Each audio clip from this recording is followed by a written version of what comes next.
koştu yürüm odundan Atelep tumşuni asmayna tutup geçti senin yüreğime dağ çekip Yernale çekimde dağlara bakır Dağlar payrelendi tempir yaydından Akan baylasın o şerinde armani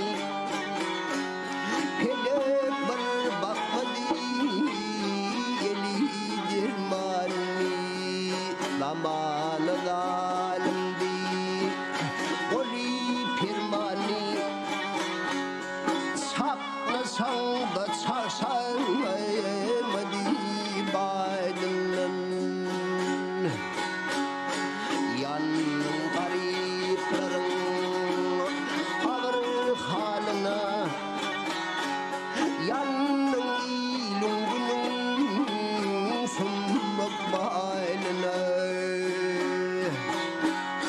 Her sevdiğinden tutup dünyanın malına İl ümit gözleri senin aydından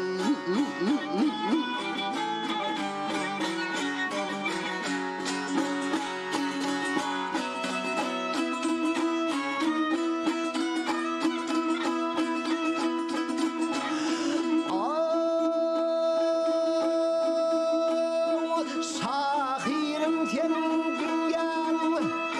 Bar akılları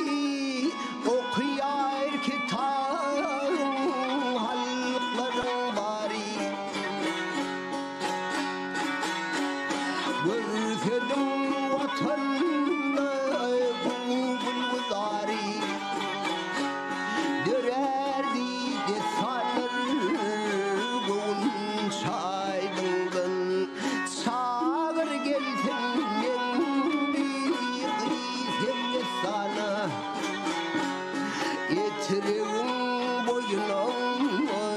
çıkın fiydana Oyununda çın köklenir sana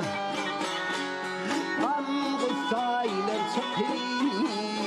gitsin